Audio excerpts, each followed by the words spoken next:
going to have a conversation describing basically what discovery is all about.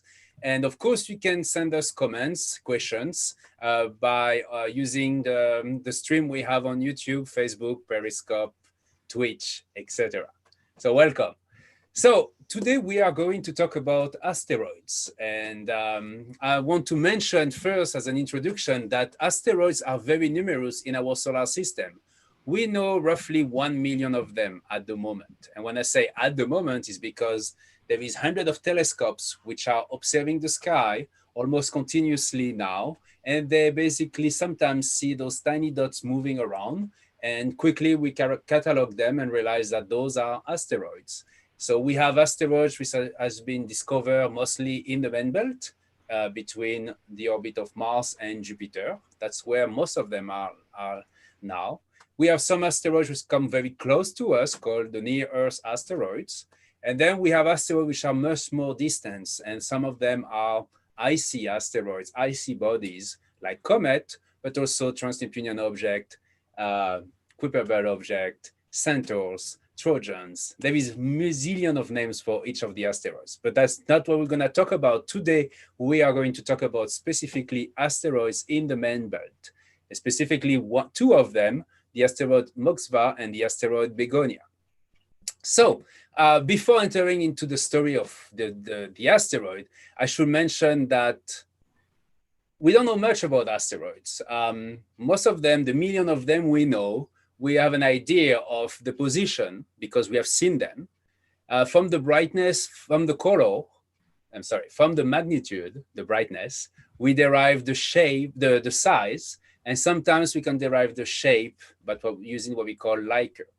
I'm going to describe that in more details later on. The reason we are interested as scientists about asteroids is because asteroids are what we think the remnant of the formation of the planet. So if you want to know how planets form, well, what we want to do is to study the bricks, and the bricks are those remnant asteroids in the main belt and elsewhere. So Rachel and Brad, you are what we call citizen astronomers. That's the name. So I hope you have a badge now. See, or you're going to add that in your resume, right? So tell us, citizen astronomers of the Unistellar Network, what it is and what is Unistellar and what is the EV-scope? I have one behind me here. So maybe one of you want to talk about the involvement in the Kickstarter. Yeah, sure. I'll do that. So I think I was backer 868. So I don't know if that's soon or not, but I saw the telescope on Kickstarter, and it seemed like a very approachable way for me to get more involved in astronomy and to really flourish. And where was I going to say? I just wanted to get involved in telescope, in looking through telescopes and seeing what space is all about. Okay, yeah. So you had a telescope before? No. Well, when I was a kid, but this was the first time we have a real telescope here. All right. Yeah. So Rachel, you basically jump also with the Kickstarter. You basically participated to the Kickstarter campaign of Unistellar in 2017. You mute.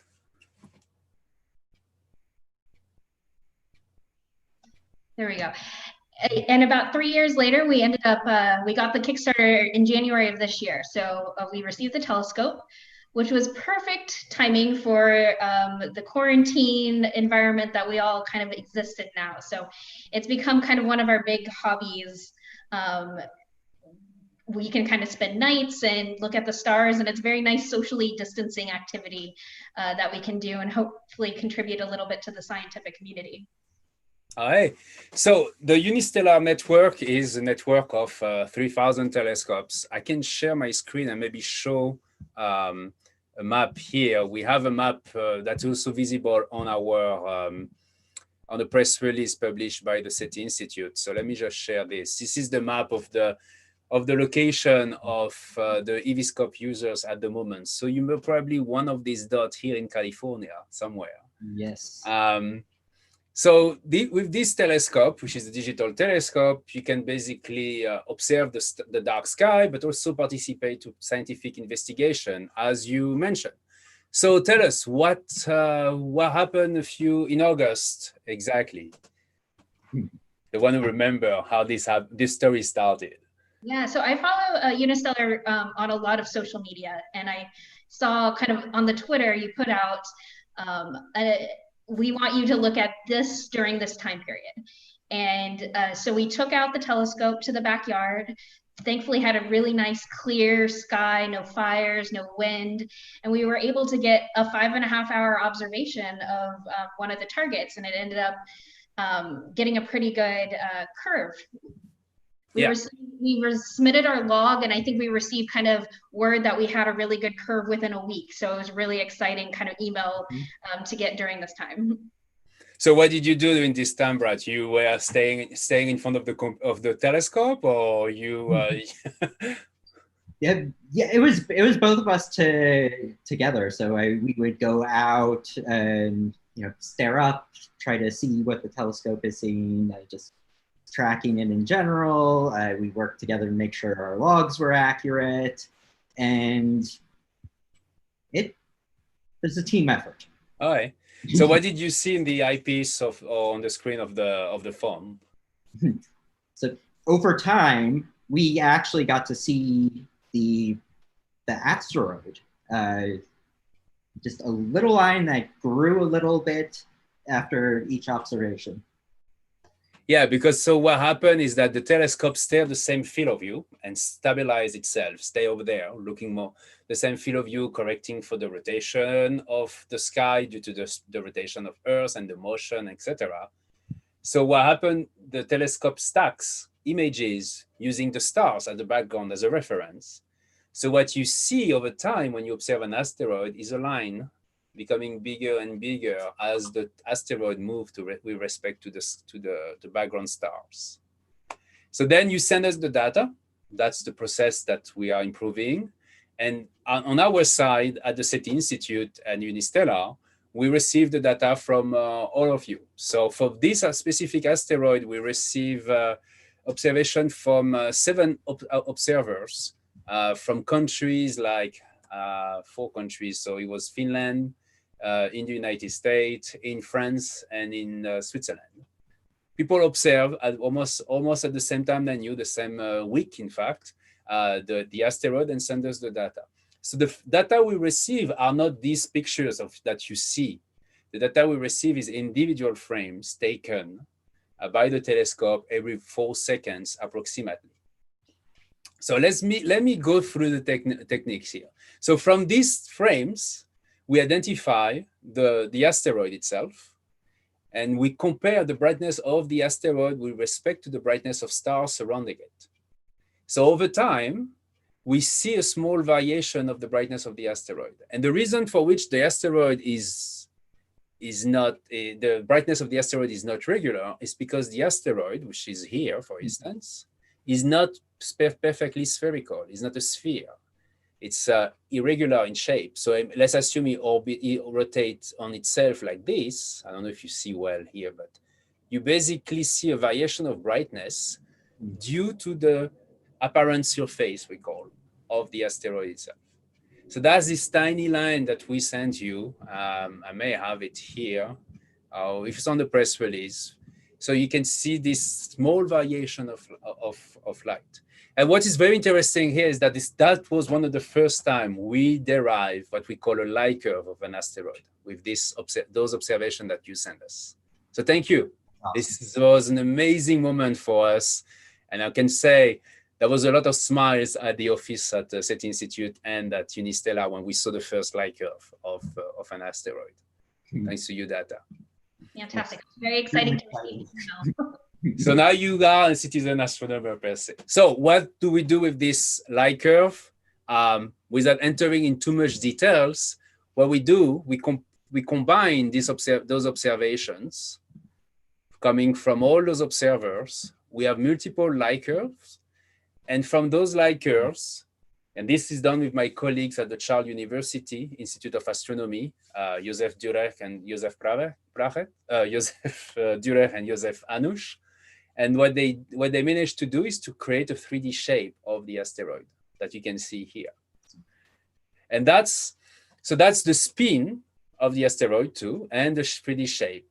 And what is interesting here is that we have observation of this asteroid, which has been taken in the mid-infrared.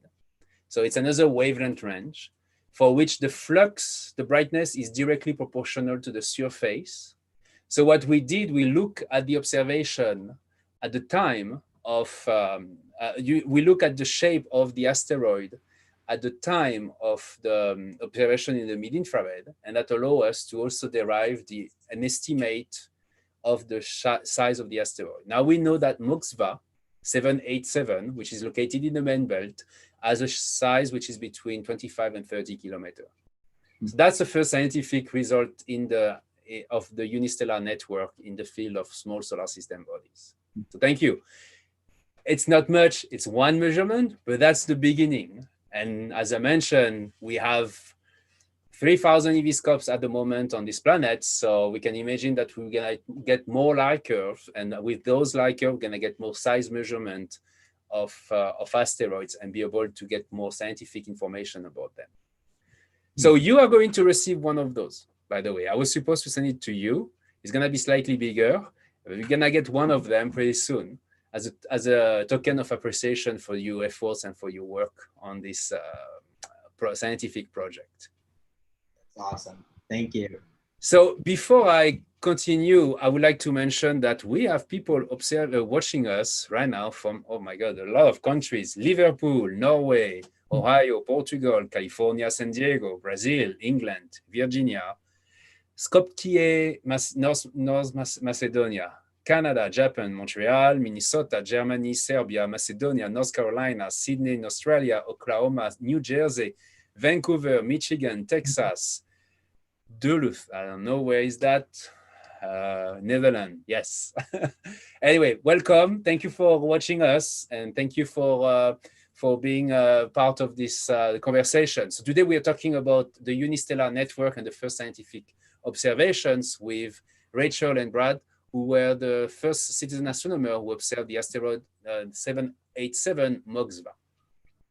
So what is the next step for you guys? Are you now you have this first badge of citizen astronomers, the first significant discovery. Are you continuing to observe for the Unistellar Network?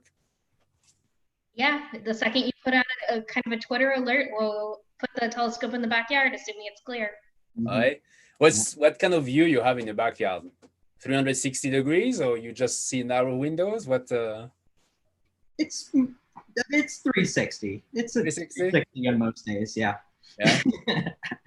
Yeah, I go on my roof sometimes when I want a full 360 because I have the house of my neighbors, but my house is slightly bigger. So we see a of people observing sometimes. It's fun. Go ahead, Brad. We have a hill that blocks a part of the sky, but for the most part, it's clear, assuming there's no fires or. Yes, that's the thing. The weather, the fires, there is all those limitations, of course. So we have different scientific projects with the Unistellar Network. This one was a pilot test that we did to show that we can derive the light curve of an asteroid. I will mention that, I don't know, have you participating to any of those so-called occultation events? We've done a few. They happen pretty early in the morning sometimes, so it's been hard to get them. Let me show a bit what is an occultation event then. So an occultation event, it's a way for us to derive the shape of an asteroid and also confirm its shape, derive the size of an asteroid and also confirm its shape. So what we do in this case, we don't observe directly the asteroid. We observe the star and we wait for the asteroid to pass between us and the star. That's why we call that an occultation. And for a few people located on the specific area on Earth called the band of visibility, they will basically see the star disappearing for a few seconds. So what we see on Earth is the shadow of the asteroid. So the interesting part here is that if you have multiple observers located at different locations, you basically can have a timing which is slightly different depending of the shape of the asteroid. So here, for instance, we have an occultation observed from New York and from Arizona of two unistellar EVscope users of the asteroid Begonia, which is another main belt asteroid located in the main belt. So it's interesting because we didn't have a very good idea of the shape of this asteroid and even less of the size of the asteroid. There is like two models, and one of the models seems to fit better the other one. So now we have derived that that's the shape of the asteroid, and we have an estimate size of 83 kilometers in this case. So this one is bigger than the asteroid Moksva that you observe. So this is a kind of observation we want to be able to do on a regular basis, like once a day. It allows us to see the shape of the asteroid, to see the location of the asteroid very accurately as well, and also to see the surrounding of the asteroid. You probably know that asteroids have also moons and rings. So with this kind of event, we could detect the moon or we could detect the ring around the asteroid. And that's one of the things we would like to do with the Unistellar Network in the future. So I encourage you, if viewers here who have an EVscope, and you, of course, Rachel and Brad, if you get an alert about an occultation passing above your house at a specific time and it's nice, try. It's fun. For this one, if you look in the eyepiece, you will basically see the star disappearing for a few seconds. Okay, but then the data analysis is interesting. Sorry, go ahead, Brad. All right, just was saying that we'll have to try that out. Yeah, so this is the first science, the second type of science we do with Asteroid. We do planetary defense as well. We have the campaign for 1999 AP10, which is running at the moment. That's to derive the shape of a potentially hazardous asteroid. We can also do detection of transiting exoplanets. So I'm sure you're gonna try that pretty soon. We have a team here at the SETI Institute working with the Unistellar Network, and the goal is to be able to send you alerts at a specific time when we have an exoplanet detected by TESS, the NASA spacecraft, and we want you to help confirming this existence. So this is something that you are going to receive regularly through by email or by Slack, and soon on the app. You will be able to see when there is a new target to observe. Transit exoplanets can last up to 7-10 hours. So that's possible. We're gonna ask to have a combination of observer between the East Coast and the West Coast to be able to cover the entire period of the transit. We're getting a lot of questions. I'm gonna start with the questions for you guys. The question I get is about the Bennu. Can we see the Bennu asteroid? So Bennu is the NASA target, which has been for which the spacecraft took a sample recently. So to my knowledge, Bennu is too faint for the Unistellar EVscope. We advertise the telescope by being able to observe up to magnitude 16, but in fact, we now know that it can observe up to magnitude 18 in dark sky. So you know the Bortle of the Bortle class of your site, Richard, Brad? No? So that's basically a way to measure the quality of your sky based on the brightness. So typically, a Bortle 2-3 is very good, is a countryside. Bortle 7-8 is what you get in the middle of a city. Okay. So suburb is a between, and it depends, of course, on the size of the city. If you have an ocean nearby, the Bortle class varies based on that. So I don't think Bennu is observable with the EVscope, but we may try by combining multiple observations from multiple telescopes. So do the asteroid move as the do the telescope move as the asteroid is in motion? You want to answer to this question? So it tracks the asteroid. So we'll start it in one position of the sky, Yeah, come back and check it 2 hours later, and it's pointing it to a different part of the sky. exactly. So it's basically capable of following the sky. So it moves to be able to track the object. Yeah. Do you do any search for large NEOs type asteroids? Okay, so that's an answer. That's a question for me specifically. We do not do search per se of NEOs at the moment, meaning that we don't ask people to randomly observe the sky. So we hope to find an asteroid in their field of view. The reason for which we don't do that is because it's kind of a very tedious research, and there is a lot of space. There is a lot of ground-based telescopes who are doing that very well, such as Atlas, Pan-STARRS, and soon LSST. However, every time people observe, they can send us the data if they want of their observations.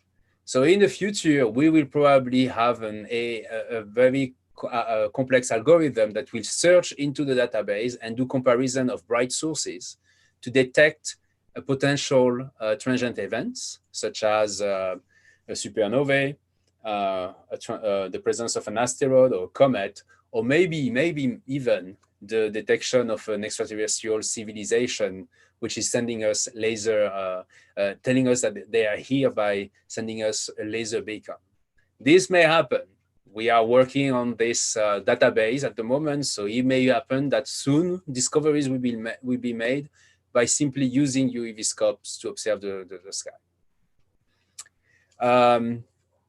I just remind that people can ask more questions. We have a few more minutes. We have 5 more minutes. So, Brad, before we finish, and Brad and Rachel.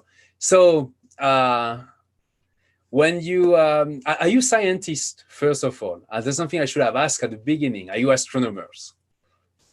So we're both in the biotech industry. We have a science background, but not an astronomer. You're not astronomers. We have a science background.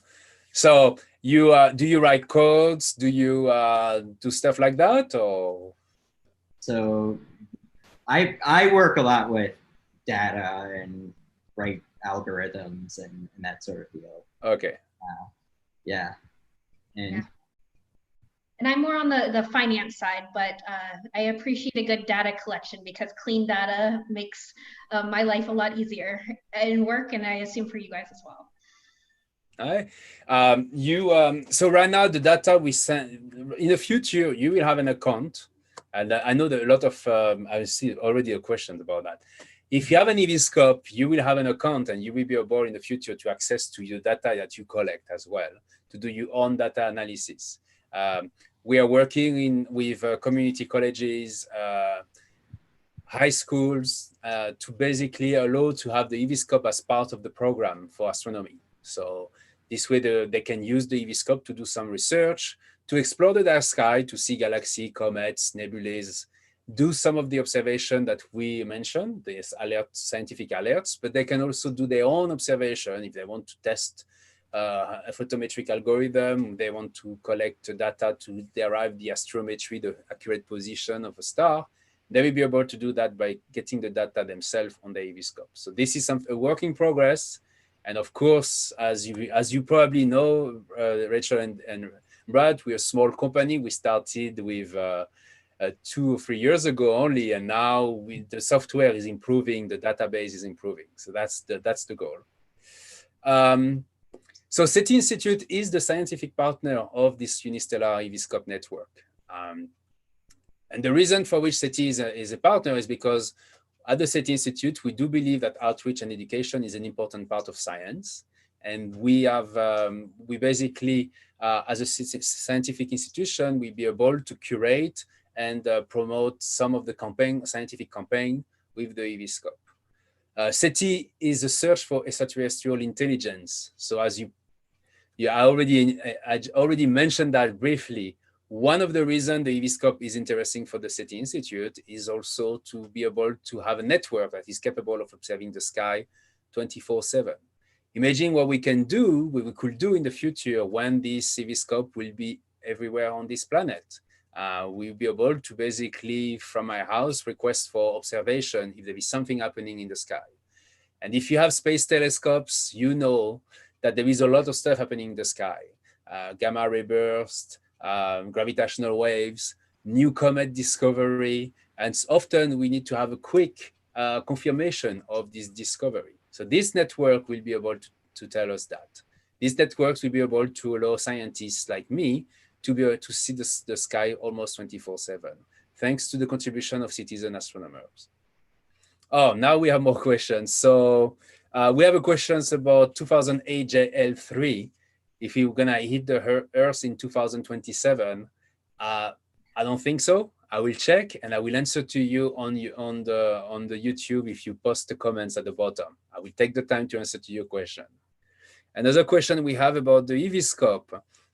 I have an EV scope and I would like to be informed on asteroids occultation. How do I get notified on those? So there is multiple ways to do that. The simpler way is to write an email to the Unistellar Network. So you're a Unistellar group. So you write citizen science at unistellaroptics.com. We will write this down as well in the description of this video. You can also follow us on Twitter, Facebook, and Instagram. We post some of the alert as well. That's the way you found out about this, right? The first time? Yep. And also we have a Slack. We have a special Slack for scientists. Are you part of this Slack, Rachel and Brad? Not yet, but I will. Not yet? Okay. So that's a great way to meet other citizen astronomers to discuss together about new data or to coordinate data. We have now observers that coordinate the data. We had an astronomers professor at Oregon University who observed an asteroid and asked to have an observation taken simultaneously from far away. And someone in Chicago observed it. And what they saw is a parallax effect. Because the asteroid is closer to us compared to the star, if you observe with two stations separated by thousands of kilometers, you'll be able to see a small relative motion on the image. And by measuring the relative motion and knowing the distance between the two stations, you will know the distance of the asteroid. So we have people doing this on Slack. So I encourage you to join us on Slack. I know it's another social media, but it's a fun one, and you can talk about more than just astronomy. You can talk about your passion for astronomy or what you like to do. And there is very nice people on this Slack, and I really love to see every morning the conversation happening there. And I think that's all. We're just sharp 30 minutes, so it's perfect. One final words for you, Brian and Rachel. If you have anything you want to share, tell us. I have a question. I have thousands of questions. I know you want to continue to do citizen science, but what is the most exciting for you at the moment with this, in this world? Not only about astronomy, but well, I know for one that I can't wait to have access to the data itself from the telescopes. I want to apply some algorithms to it and see what I can find. Okay. And you, Rachel? I get very excited kind of when we get the results and we can kind of see the image and see something happening. And then when we finally get the results and knowing that we kind of contribute. Very good. Well, I'm super happy to have you part of the network. I think it's very important we bring back astronomy, especially in this difficult time where people are home and the news are not very positive. It's sometimes great to look outside and using a telescope, you see more than you can see with naked eyes. And there is a lot of beauties in the sky. So we need to take the time to see them and to watch them. Okay. So thanks everybody again. Thank you to our viewers, wherever you are on this planet. If you like this video, please put a thumb up on YouTube. Subscribe to get the next videos. We are not only talking about EV scopes, we're talking about life on other planets, discovery of water on the moon. That's going to be the topic of the next SETI Live, next week. And thanks again, Brad and Rachel. Have a good evening and see you soon for another big discovery.